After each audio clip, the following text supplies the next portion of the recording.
really hard right now. Yeah. Air has been really shitty, so, but it does seem to be improving, and it comes and goes. So, but we are here every day working, producing, shipping, tuning. Evan Legera says that you are his salt and pepper sultan. Salt and pepper sultan. Wow, I need a T-shirt for that. All right. Well, I have avoided dyeing my hair, and I've just embraced it. My mom went gray when she was like 20, so. All right, we are up and going on everything, I think, right now. Cool. Yeah, every time I see a picture of myself from like a year ago, I'm like, my hair looks black compared to, so it just gets more every day. So welcome everybody. It looks like we got all the channels up and running. Thanks for joining us. This is number 19? God. 19. 19. Well, we're almost going to be able to legally drink alcohol. Nearly. So yeah, our 19th episode. Crazy to think. And this is a Q&A session, so please ask any questions you'd like. Certainly anything 034 motorsport related, automotive, general automotive questions. If you'd like us to wax philosophically about anything automotive, we'd be happy to. I mean, in 18 episodes so far, we haven't said anything that's like broken the internet. Nothing that's got us in too much trouble now. So certainly happy to give opinions on things and generally call out bullshit when we see it. So ask away. We're here, and if you need a clarification on anything, please ask for one in any of the comment sections. And we'll get started. We've been getting so many questions. We haven't even gotten to many. Yeah, we're trying to get through as many as we can each of these, but you guys are keeping us busy. Yeah. So here's a good question to start. Thoughts on lowering springs for stock mag ride on B8S4? I don't want to have a bouncy ride. Well, funny you should ask. We have designed it just a spring for you. Our Dynamic Plus springs are designed for the mag ride shocks and struts. And someone did call us out that not all adjustable Volkswagen Audi group shocks are magnetic ride, and that's true. Some have variable valving in them that switches. But regardless of whatever augmentation method VAG uses, we design our springs for that. And the stock springs in sport mode generally across Audis become bouncy because the springs become overdampened. So once you put our stiffer lower springs on, that's something we tune for, is to get that bounciness out. We don't want it to look like a 90s video game as you're going around the streets. So and that's generally like a car that's too low with someone who's cut their springs or something. Bump stop only suspension. Yeah, and now the car is either under dampened or over dampened. So we're confident you would love our springs. You can read the reviews on our website.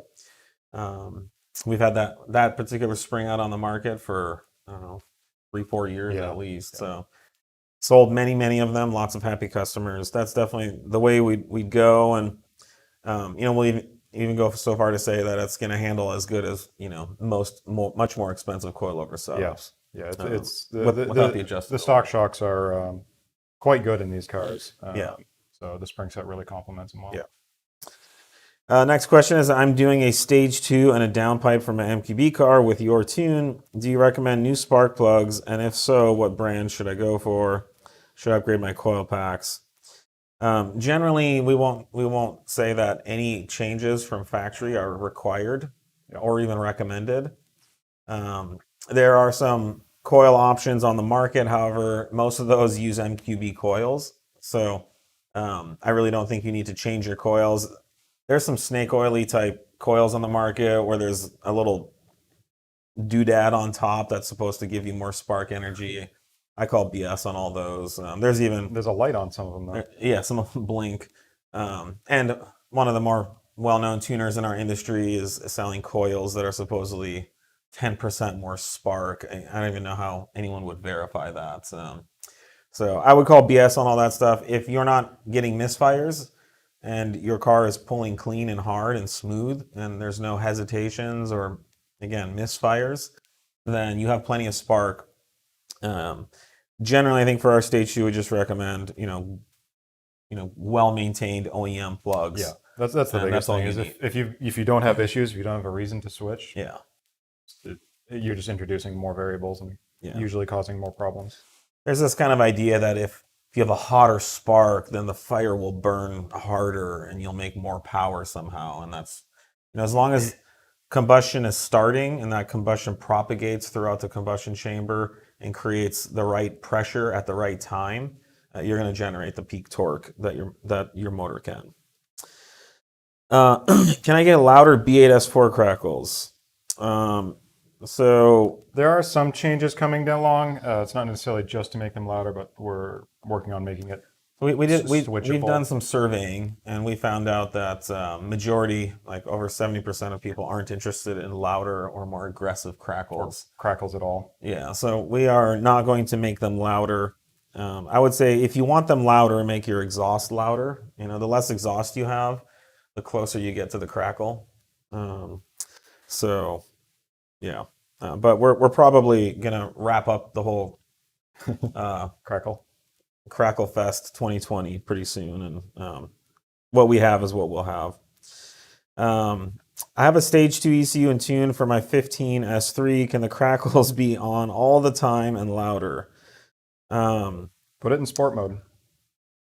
Well, you can't have crackles on all the time because that would destroy your cat. Well, you also, yes, it can only be under certain situations. There's only on so D-cell. much crackles the car can take, before it literally Yeah, cracks. but in sport mode, you should be getting Yeah. your overrun. Put it in sport mode, you're going to get crackles. And again, if you want it louder, get a louder exhaust. Why are you making 19-inch wheels, less tire options, etc.? Any benefit from the 18s? Why are we Well, making 18s? The reason we're making 19s is because some people want 19-inch wheels. The car comes with 19-inch wheels from the factory. 19-inch wheels look bigger and arguably better than 18-inch wheels. They are bigger. They're bigger, but the key is they look bigger, right? So if there was a thing where you could just make the car smaller, like there's these videos that people make, and when the hand is smaller, other things look bigger. So this is actually a thing. But the 19-inch wheel is bigger and it looks bigger, and that's the look some people want. Thankfully, newer Volkswagen Audi cars, have big fender wells and can run, larger rolling diameter tires. So you're not necessarily left with, a 20 series tire like you would on some of the older cars. Yeah. But we will offer both, and then everyone's welcome to buy whichever one they like. From a performance standpoint, from a track standpoint, we recommend 18-inch. The wheel is lighter. There's more tire options. The extra sidewall gives compliance that the tire needs to Your stay on the contact path track. is actually usually a lot better on the 18s. So that's why we released the 18-inch first, because we felt like there was less options on the market for a good lightweight forged 18-inch that maximized the tire size and overall position in the fender well. So you can choose. We'll offer both. But majority of the feedback we've been getting is that majority of people are looking for 19-inch wheels. B8S4 intake update. Still coming along. It's still in manufacturing. Yep. Hope to be able to release it in the next 2 months Yeah, or so. design and prototyping's all done. We're just simply waiting waiting on the for manufacturing right now. our vendor to mold the carbon fiber pieces and the silicone hoses and things like that. So it's coming very soon. Your wait will be over soon. I'm looking into lowering springs for my 27 GTI. Is there any particular reason why the ones from you guys are lower in the back? Thanks. No, they are not lower in the back. No. So all of our spring sets are designed to have a positive rake, which means the front is slightly lower than the back. It's for a couple reasons. One, we think that looks really good, and we're talking about a very subtle amount. It should only be like a couple millimeters higher in the back. Yeah. But also, if you put anything in the back of the car, like people, then the rear won't be sagging. It will sit more level. So if you have, I don't know why you think the rear is lower than the front. That's actually something that really bothers us about a lot of the It's options on the the opposite market. of everything we try and do. And so if you have bought springs from us and they're like that, please contact us and we can help you evaluate that. The stock fresh air duct on the MQB cars takes air only from the passenger side. The 034 duct opens up the driver's side as well. Why did VAG not do this? Must be a reason. VAG has lots of reasons for lots of things. They did it because at stock power levels it's not required. And the more you can control the inlet of the airflow Yeah. and the air path, the more control they have over it, the more of a known condition they've got. It's, the factory's goal isn't always to open things up or make things flow the most or for things to be the best performing. Yeah. So there's dozens of reasons why the factory does any one thing, and rarely is it for optimizing performance. So that's where companies like 034 Motorsport come in. Optimizing performance is one of the main variables that we evaluate when designing products. We also want it to be reliable. We need it to be cost affordable. It has to hold up over time, etc. It has to look good. Yep. The factory's not always concerned about making things look nice. So that's why they don't make things out of carbon fiber. So and there is always consequences to doing things. So one thing the factory does do is that other side allows air to pass through to the engine compartment. Mm-hmm. So maybe they didn't want all the air going to the intake. They wanted some going back to the engine compartment as well, which the engine compartment needs cooling. So our intake actually, we used to have a bunch of them in here. Yeah.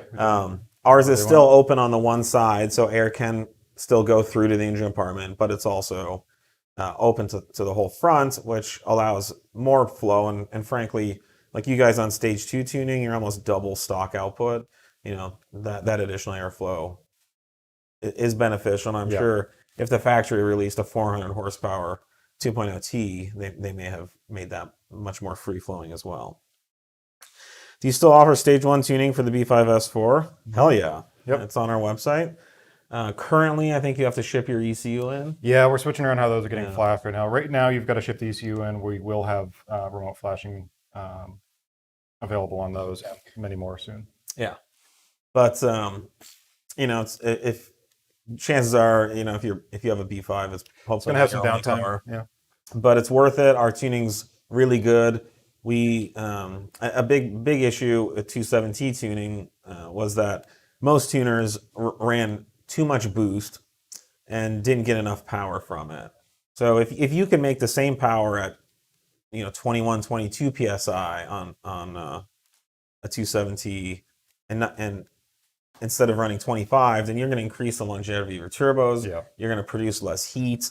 It's going to be a much more reliable setup. And why stress the turbos an extra 3-4 psi if there's no power gain? So definitely check out our 2.7T stuff. Yep. Do you guys offer the option to pick up parts not currently due to COVID-19?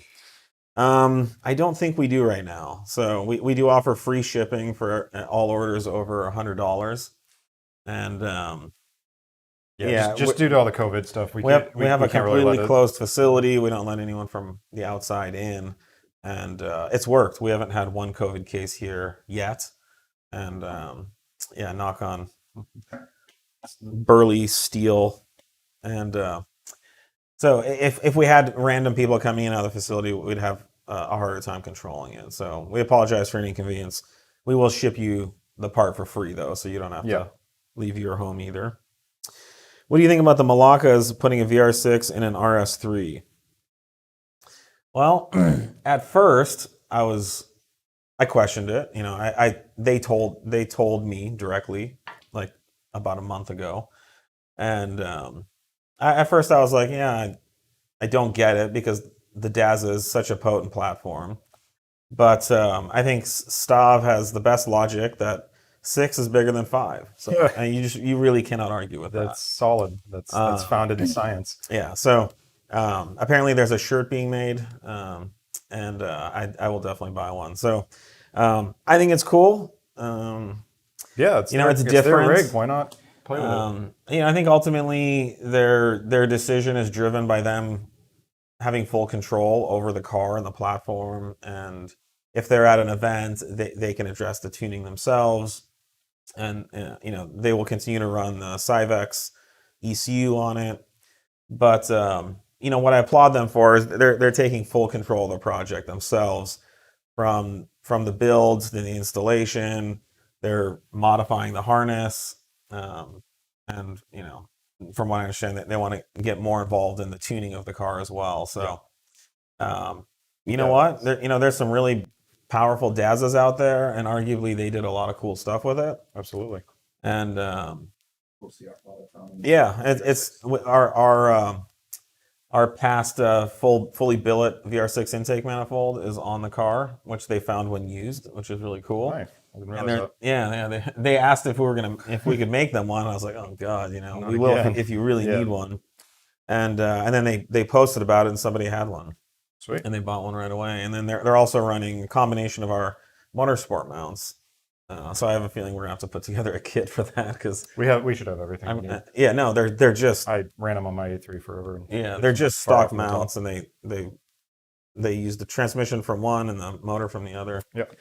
So it's the Malakas are about watching fun, interesting videos on YouTube, Yeah. and following along. There's nothing sacred about these cars. So, and the cool thing is it's all bolt in and out. Yeah, that's the other thing is they easily can just convert take the it off car and put it back. Yeah, There's no these cars are so modular now that no harm done. these engine swaps are like, used to be you'd have to cut stuff and Yeah, weld I stuff. welded on frame rails and But everything's moved become engine so mounts. modular now that's it's really exciting. Chassis brace for right-hand drive B8S4. No. So we made one for the B8.5, Sort of yes, but then no. and it hasn't sold. So they're on our website right now for like 50% off. We're just trying to get rid of them. Feedback that we got, people like this used to always ask about them, and can you do one for the right-hand drive? Everybody seemed to want one. And then when we did one, nobody bought them. So we're killing the product, unfortunately. Yeah. Problem is, too, it's some of the features are deeper, so it requires a bigger, thicker billet. So it's a much more expensive Yeah, piece it's to make. way more costly to Yeah. source and make. And we cannot make or sell one for the same price as our left-hand drive X-Brace. So unfortunately, we've had to move on from that and learned a costly mistake. Or made a costly mistake and have tried to learn from it. S4 Advanced Launch Control Update. Will it be available for all stages? That's the plan. There's no real reason we wouldn't just include it for everything. It works with both the race setup with the test pipes and stock downpipes. And yeah, there's no limitation on what stage you need to be on to run it. Yeah. As far as releasing it, Yeah, as far as releasing, I'm trying to wrap it up. I keep Yeah. saying this. but you made some big made some big big developments tweaks on it last this week, and yeah. it's working well on the B8, so the CMOS 8.4, and I'm just updating it now for the 8.5. Yeah. So it's coming along. We're getting closer every week. Yep. What price point should we expect a 3.0T throttle body upgrade? We do not currently have one. We can confidently say that it'll be very price competitive with anything else out there. But we will release more information. So we are doing some rapid manufacturing of several pieces. One for the ECS giveaway car, and then several for in-house applications for testing and validation. So, but we're not about making cheap stuff. As far as like we're never like trying to have the best, cheapest price on the market. We wish we could, but Oh yeah, we'd love to. the quality and standard of products and the type of support that we want to give, that we've committed to giving, just costs more than the cheapest. So, how much does DA affect performance, and do you consider this when making a tune used globally? We do consider it. It is part of part of the considerations when we're developing the software. I mean, DA is going to affect performance. The amount of air you can pump into the motor per stroke is reduced. The amount of work the turbo or the supercharger has to do to get that air into the motor is greater. So And with that said, when it comes to the driving experience, it's going to be pretty tough to notice big, huge differences. Yeah, I mean, unless you're getting, Yeah. really up there in altitude, we do cap things like, turbo speeds and whatnot. So, Well, and there's- so that it is a consideration on the turbo cars. I mean, certainly at 6,000 feet, there's going to be a noticeable difference than sea level, but that's going to be on Couple every thou- single car. couple I mean, thousand, yeah, DA. couple thousand feet here and there is not a big Yeah. deal. Do you want to explain to you? Basically density altitude. Yeah. It's The density of the air. yeah. So if you think about psi is pounds per square inch. Mhm. So if you think about 1 square inch and just think about a column that goes into outer space. So if you go 100, 200 miles out from Earth, there's basically no air, right? And so the density of air, 30 miles from Earth is pretty much zero because there's just no air. Now imagine all that air coming down to the ground. That air at the bottom gets squished by all the air above it. And so that is the approximately 14.7 psi or 14.5 psi that's pushing down on us. Now we don't notice it because we've been created in this Yep. one bar, one So if barometric you want a atmosphere rapid pressure. example of it, dive into the bottom of a deep swimming pool. That's right. So it's the same thing. It's going to be the same thing. Your Right. water pressure is going to increase just like your air pressure would. So when you're 20 feet down and you feel that pressure, there's a column of water above your eardrums pushing on your ears. Yep. And so that's what the air density is. So when you go to 5,000 feet, there's just less air. There's less air above you. There's less pressure. So that does mean that less air gets sucked or forced into the motor. Now, what I mean though, like in California, there's drag racing, and you could go to the same track on different days and have different weather. Yes. So weather, Which is based on temperature, barometric it's pressure. we're talking density. Yeah. So it also includes temperature, Air temperature. humidity. So when air is cooler, it's more dense. When air is hotter, it's less dense. Yeah. So you may go to the drag strip one day and you might run a 11.1, and you might go to the next day and you might run a 10.9. Now, can the average person be put in a car? The difference between an 11.1 and a 10.9 is pretty tough to decipher from like if you ran 5 runs, you'd have a hard time knowing which one exactly was the fastest. So that's what I'm saying. Like the times after, if you weren't recording times, or it's not a huge difference, but to answer the question it is calculated in all of our tuning because the car has a barometric pressure sensor and lots of modeling in the software to determine what the pressure or density of the air is. So it is accounted for. It's pure physics. A brand new 911 turbo is going to be faster at sea level than it is in Denver, Colorado. So, all right, good question though. Do springs void a factory warranty? So technically, no. So the way the factory warranties work is the dealership ultimately has to prove that the modification or change to the vehicle caused the failure. So if you put lowering springs on your car and you have a wheel bearing go out, they would have to try to argue that the lower, stiffer spring somehow caused your wheel bearing to go out. If you had a shock go out, they'd have a pretty good argument because they could state directly that the forces on the shock changed. But if you have a rattle or squeak in your hatch, then they're going to have to argue that the lower, stiffer spring caused that or whatever. Yep. So it is going to come down to between you and them. Unequivocally speaking, we can say that our springs do not cause warranty failures. We do enough testing and validation before we release these products to know that they're not causing the factory dampers to fail. And generally, we know that our lowering springs do not cause issues with the car, warranty issues with the car. However, whenever you lower your car and whenever you stiffen the suspension, you will develop more squeaks and rattles, especially when the springs are on the car. So it's been really interesting. Like when our S3, we leased it, and our B9A4, we leased it.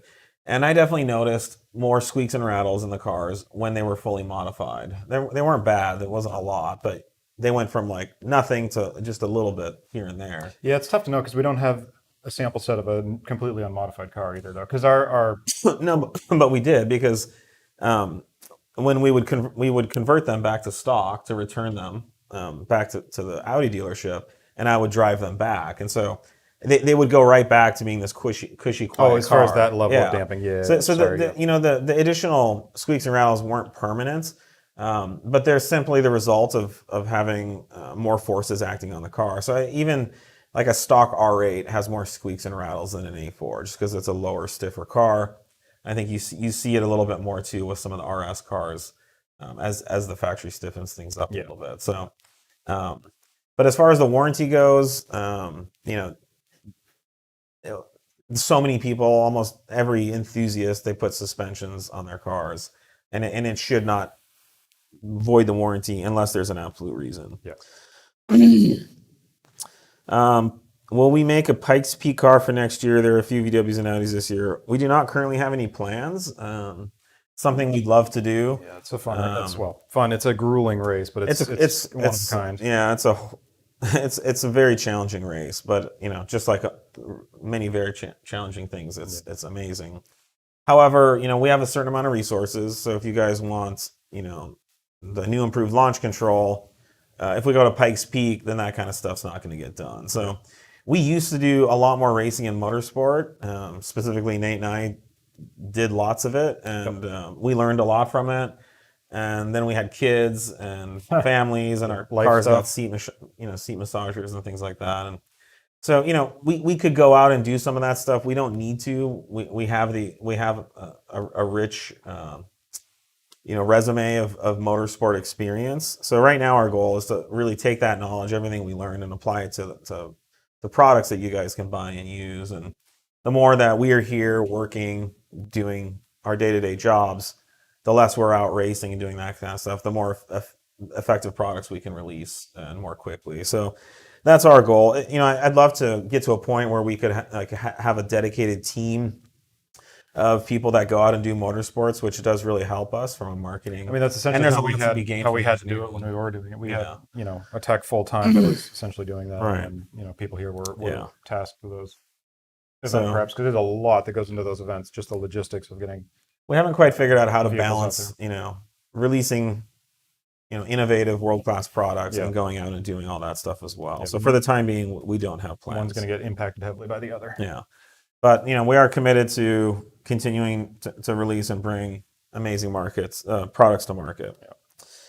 Nate, what are your thoughts on 91 octane with 2 gallons of E85 to run a 93 octane tune?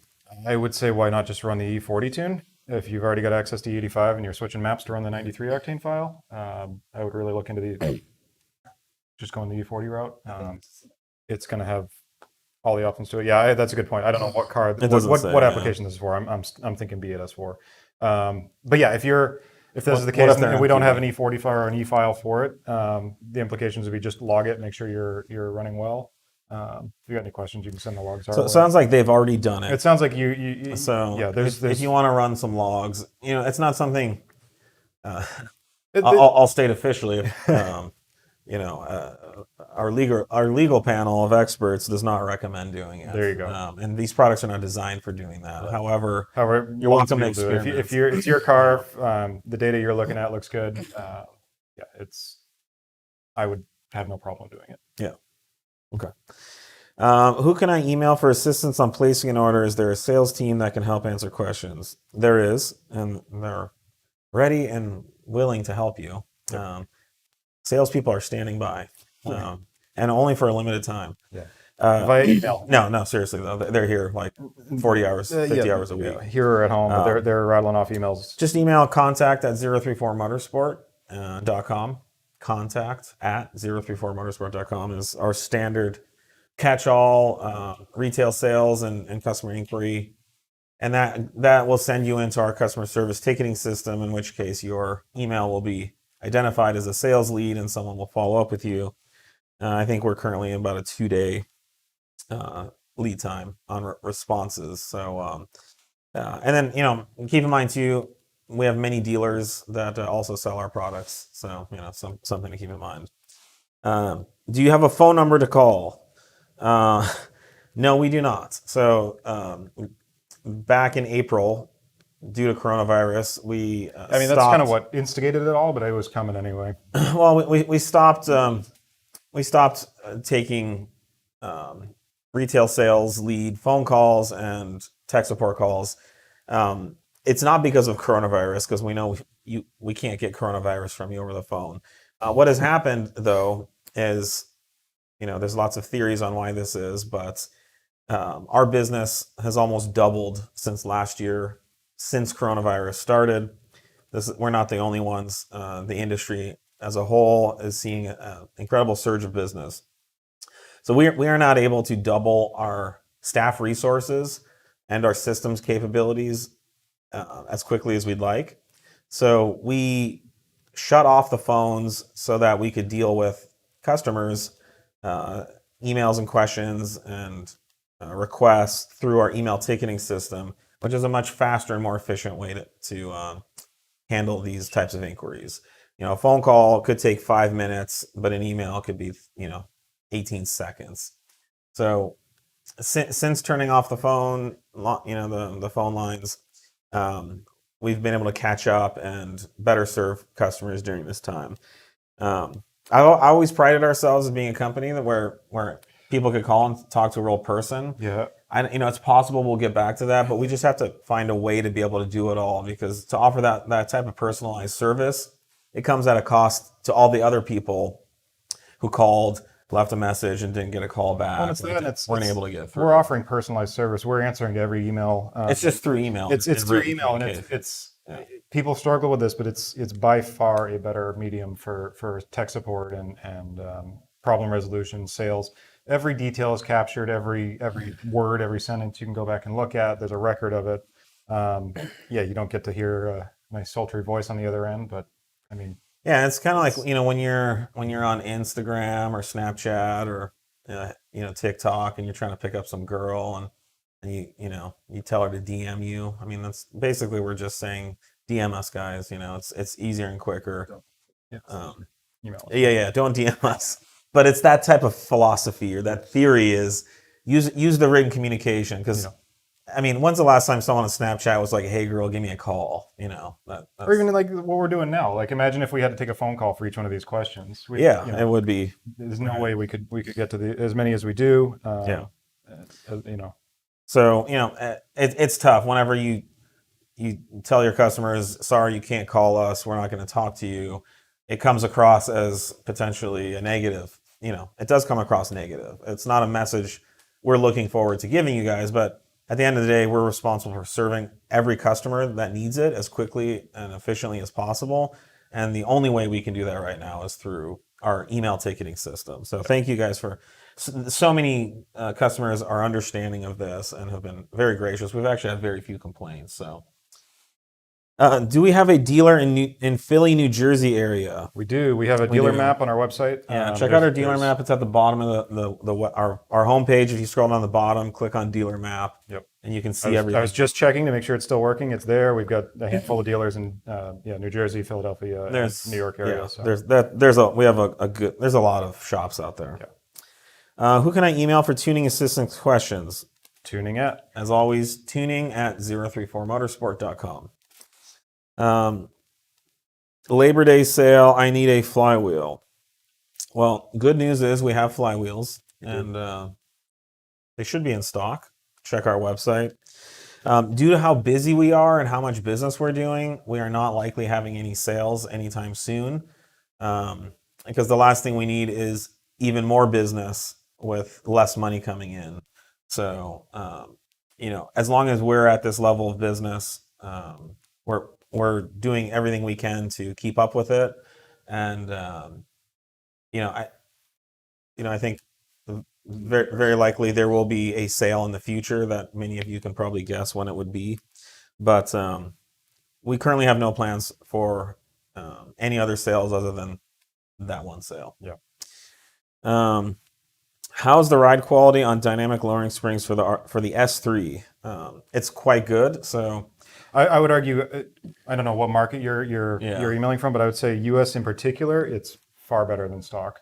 The U.S. Spring and shock setup wasn't really all that well matched from the factory on those cars.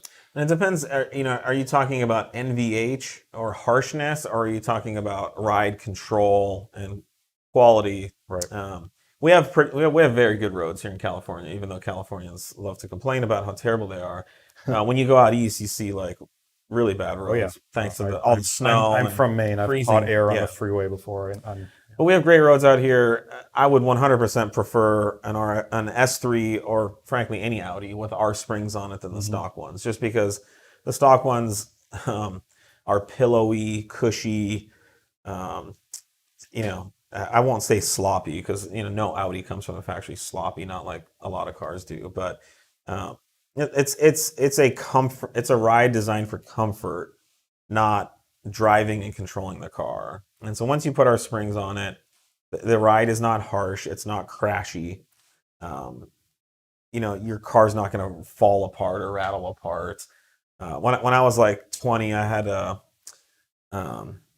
Volkswagen, and I found like the lowest, stiffest springs in the market, and I would constantly crack my windshield because the car, rode so hard and stiff, and it was a badge of honor. I would brag to people about how my suspension was so stiff it broke my windshield. But our S3 stuff doesn't do that. no, our stuff, will ride how a sporty Audi should from the factory. That's what we'll say. Yep. And in actually better balance and in better function with the factory dampers than the stock springs. Yeah, that's kind of the key. Yeah. It really feels like that's how it should have come. The shocks actually work better. It's I think a more firm and controlled ride versus some harshness that you get on the stock. Can you clarify Settings. it's all of our springs, not just your S3? Yeah, and I did. It's for like I said, I would the comments I'm making are for all our Dynamic Plus Yes. springs that we sell, not just for the S3. We don't have one spring that's stiff and crashy and whatever. We use the same basic design philosophy. We are offering the same basic result for all Audis and Volkswagens that we tune. Now, granted, an RS3 comes from the factory already much stiffer and lower than an S3, so the results are proportionate. Certainly an A4, a stock A4 comes, it's like an SUV suspension. Yep. So, the change is going to be more dramatic on an S4, less dramatic on RS3. But what I'm describing is for all our suspensions. Yeah, and there was a question about whether it's worth doing on an S-line trim or not. Yeah, it's absolutely. The S-line trim is Absolutely. very minimal up. A lot of the S-line stuff, even the rear sway bar is not any different. So, yeah, we recommend it. A lot of the S-line stuff's more marketing. Mostly, yeah. Although I will say the B9A4, the S-line is a lot better Yes. than the they're non-S lower. line. They are, but it's not necessarily. But our in-house car was an S-line, and it's transformative. So a stock B9A4 is literally like an SUV. You could take it off-roading; it'd be great. Not that our legal team would recommend it. No, do not do that. How big are your operations? How many people work at 034? It's a great question. Yeah. So I think we started the year, like in January, we had probably like 32 people. And I think as of the end of October, we will be over 40. Wow. So we currently just hired one new tuning engineer. We have a second that we'll be hiring hopefully soon. We have 2 new hardware engineers that hopefully will be starting in the next month. Yep. We have a social media assistant that will be starting to help Nick out. We just hired a new tuning customer service rep. Yep. And then we're also bringing on a new web designer developer, yeah. as well. So I mean, we're growing. This has been a great year for us, and thanks to our new relationship with Euro Motor Parts Group, we have all the financial resources to expand and to continue to grow. So it's a very exciting time at 034 Motorsport. Yeah, so if you're ever interested in working here, go check out jobs, the jobs page or the careers page. If you go to our homepage and look at the bottom, you can click on careers. Those are our current job postings. And if you're just like a badass and you love Volkswagens and Audis and you think that there's something amazing you can do for 034 Motorsport, those are the kind of people we like to hire. So you can just send in a general inquiry as well, because not every job or person that we need is necessarily, has a job posting currently. Yeah. And what I found is, whether you think you need it or not, you can always use another great person. And if someone's really driven, skilled, passionate, and smart, then you can always find a spot for them. So those are the kind of people we like to hire. Are you making a tune for the E9X M3 normally aspirated?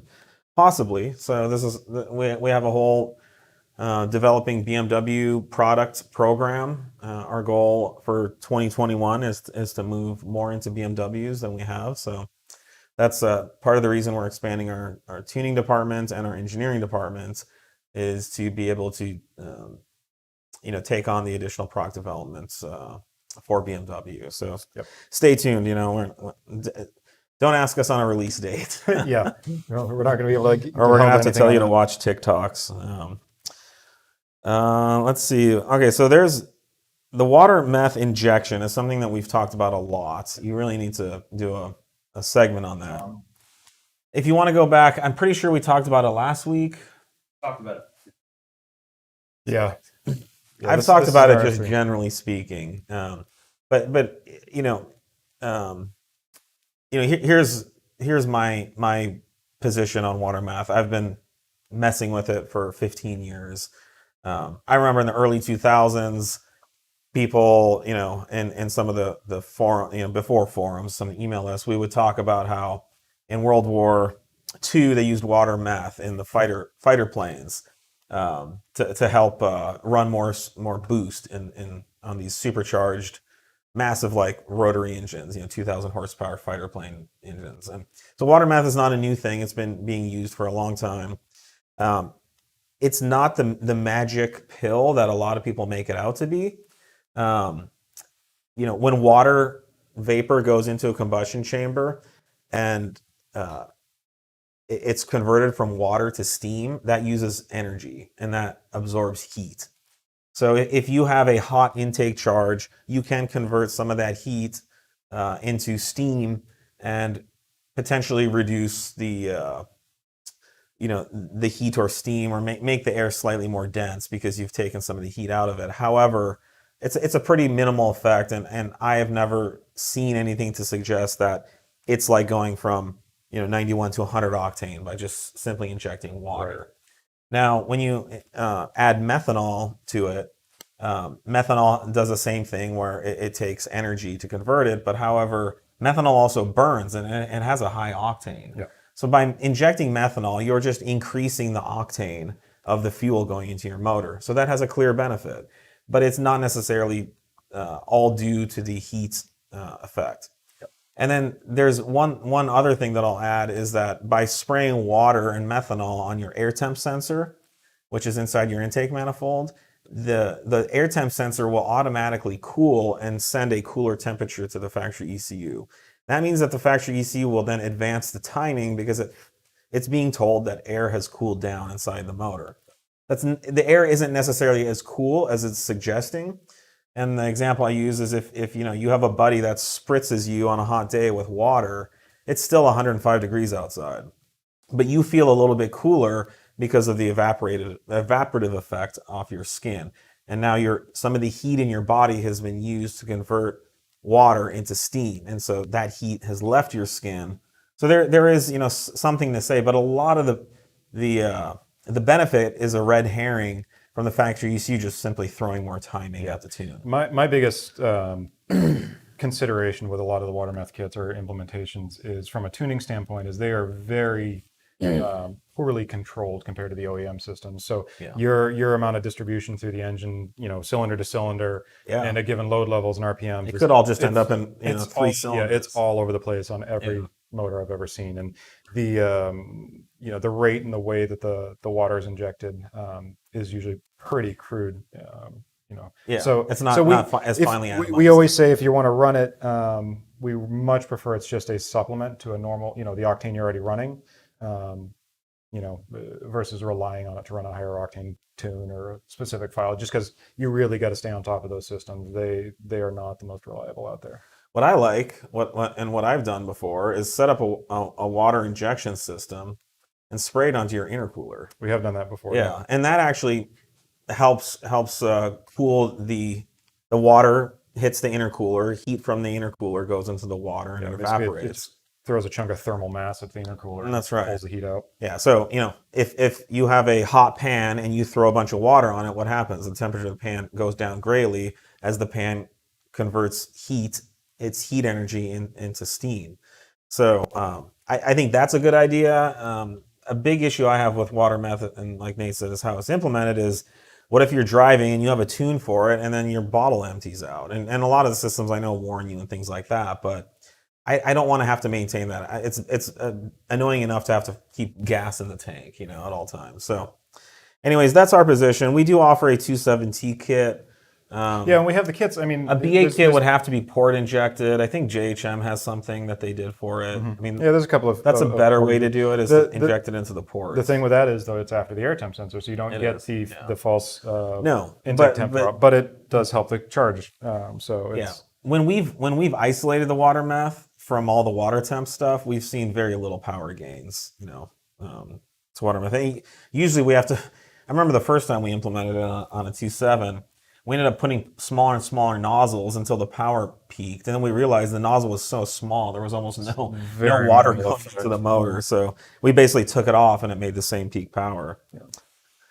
Anyways, Nick's you can take this week's snippet too, and we're working on some little videos on the different topics that we discuss. Yeah, as Nick just mentioned, if you have even medium video editing skills, and you want to do some work for us, shoot us an email to contact@034, or you can email jobs@034motorsport, and we'd like to talk, because we're looking for some help editing videos, and these are pretty easy to edit. So if you're even just a weekend warrior, you could probably help us. So AFR for gasoline is typically around 14:1. Full ethanol, 9:1. What's a baseline AFR target for E40 at wide open throttle? Yeah, so this conversation needs to change a little bit. AFR is not what you want to compare different fuels to. You want to look up basically the lambda value of each fuel, and that's going to be the peak efficiency of the burn of the fuel is generally going to be your stoichiometric ratio, and that's how much. How many particles of fuel to how many particles of air, essentially. And that's lambda 1.0. And that'd be a lambda of one. That's a lambda 1.0 for everything. Yeah, right. Lambda means that's your point of equilibrium. Your best burn for any given fuel. Right. For gasoline, it's about 14.7 to 1 ratio of fuel to air. Ethanol's substantially lower. But all of our tuning and considerations are done using lambda, so we don't really care or know what the AFR is, because it doesn't really matter. It's going to change for every fuel. In this case, baseline target lambda for E40, you're looking at about 0.84, 0.84, depending on temperature. So if you multiply 0.84 times 14.7, or in lambda, in this case, would be your 9:1, or E40, you'd have to meet in the middle, which is why it gets so tough to nail down the AFR of any given mixture for using as a reference. If you use lambda, it's going to be the same across any fuel. Nitrous on a B8S4, you can. Sure. That's not something we mess with. Never done it. I've been tuning cars for almost 30 years. Nitrous, to me, it's a very volatile way to get power. It's not a preferred power adder. It's another one of those systems, similar to the water method, where it's something you've got to maintain and stay on top of, in addition to all the normal stuff but ECU is controlling. It's a very volatile fuel. Yeah. If you don't do it right, your intake manifold can explode. It can run out. Things disassemble quickly. Motors blow on it. The more you put in it, the more likelihood your motor will blow up. So or intake, or I think it's everything. There's compromises to everything, as we always talk about. Nitrous is a really easy, cheap way to add 100 horsepower. The compromise is it's very volatile and unreliable. So I don't recommend it. It's not something that I would do. If you want to go really fast and really, gamble with it, then you can. Can you tell me the PSI rating on the 034 billet upgrade diverter? Ratings on the springs, as I cannot find any specs for them. All right, so let me talk about that. I think a lot of people misunderstand this. So Yeah. we do offer some different springs. However, what keeps the valve shut is not the spring. So if you notice, I wish we had the whiteboard, but when the valve has pressure on the side port, so the pressure from the intake manifold is fed to the side port. And the reason for that is if you fed it to the bottom port, it would have a very easy way to push the valve open. So when it goes to the side port, the pressure surrounds the valve, and there's no pressure that would open or crack that valve. Now there's a vacuum nipple on the top, which goes to the intake manifold. So what holds the valve shut is when you have boost in your intake manifold, the boost is fed to the side of the valve. The boost from the intake manifold is also keeping the valve shut. What that means is the spring's not really doing anything. So if you have 30 psi here, you have 30 psi there, and the area above the diaphragm or the piston is bigger than the area around the side. And that means that there's a pressure differential that the more boost you make, the harder the bypass valve is forced shut. Not a lot of people understand that. The spring is just simply to help the piston back down in the right direction. And honestly, I know we offer the various springs because in some rare cases you might need it. But honestly, It's you should usually be on an install where you can't orient it correctly.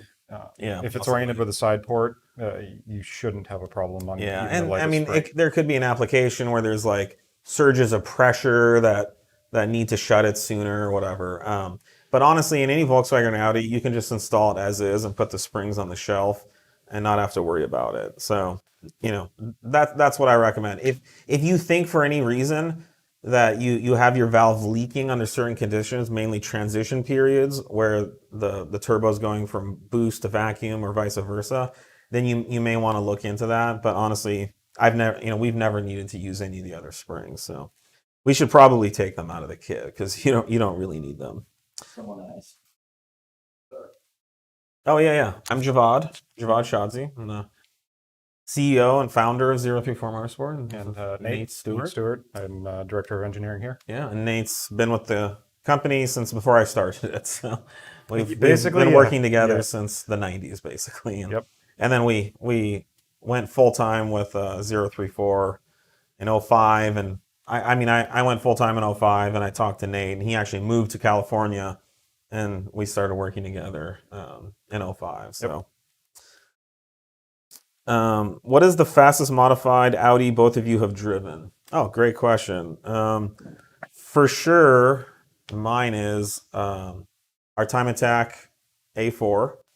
We had a 2.9 liter R32 VR6 in it with a GT42 RS producing about 45 to 50 pounds of boost. And on street tires, that car went to 10.5 at 148. And we're talking like Continental Street, not a they were DOT approved. 255 Conti Sport Contact threes, yeah, contactor tires, whatever that name is. Yeah. Which is just a medium range summer tire, like nothing. So the 10.5 doesn't sound that impressive, but what that means is the car is basically spinning its tires through third gear, Yeah. and then it made up the whole. It accelerated from like 75 miles an hour to 148 miles an hour in the second half of the quarter mile. Right, it probably doubled from its 8th mile per Yeah. hour. So the rate of acceleration of that car was violent, and I would basically just pedal it through first and second. Pedaling means pedaling the throttle, just trying to lightly, because it is basically like launching any other car on ice. I mean that's what it would feel like. But once I could get it to hook up in third, I would shift into third. I would be into the throttle and I would experience some wheel spin. I'd back out just enough till the tires grabbed, and then I'd roll back into it again. And that third, fourth gear acceleration, and the motor would rev to 8,500, so I wouldn't have to shift out of fourth. It was the most violent acceleration I've ever felt in my life. Yep. And I'm not, I'm sure Hank Iraz's cars are much faster than that, but we've never really set out to build. We've built some really fast cars, but they were always on street tires. It's the Eurotuner. We were building it for an Yeah. event, a specific event. So, yep. And that's the kind of acceleration where your eyes water. I don't know if anyone's ever experienced that, but whenever I drive a really, really fast car, and it's not I'm not crying, although I do get pretty happy and excited, but there's something that happens where tears come out of the corner of my eyes, and it's happened a few times, and that car definitely did it. So yeah, no, same answer for me for that one. Yeah. So That car was the fun one. The fastest car we've ever built. How much power does a stage 2 dual pulley S4 make? Oh, we're down to minutes. Depends on the fuel you're running. Oh yeah, we are running out of time. You can look online. There's a ton of customers that have dynoed in the mid 400s up through to 500 wheel horsepower on some cars. So that's a pretty good, range you'll see out there.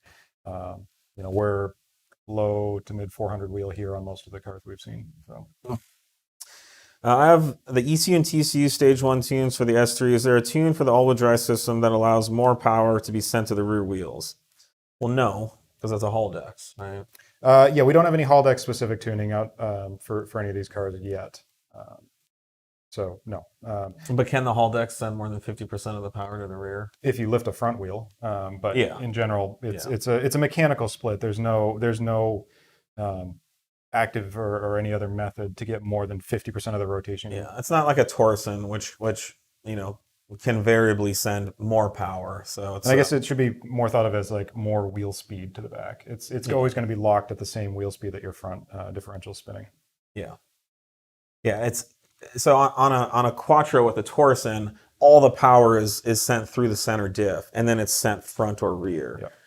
In a Haldex car, there's power going to the front, and then there's power going to the Haldex, which can send up to half the power. There's no actual center differential. It's the either Haldex isn't slipping or it's controlling not all the slipping. power. It only gets to see half the power. So the main thing you can do is send the power to the back faster. Yep. And that's ultimately where the tuning goes. So I think we are out of time. Yep. Thank you again for joining. Great questions, guys. We really appreciate it. We're going to continue this format for a while until we feel like there's needs to be a change. If you guys have ideas about directions we can go, please shoot us an email to social@034motorsport.com. Yeah, and if you've got any questions you want to get in the queue before next week's or following week, just email at any time. Email any questions, post them in these video threads. We'll see it. Yep. So thanks again, and we'll see you guys next week for show number 20. 20. Maybe we should do something exciting. It's almost legal. 20th anniversary. Drinking edition. Drinking age. I guess we have to do shots on the 21st episode. Okay. All right. Shots. And on that Not note, doing- thanks, guys. So-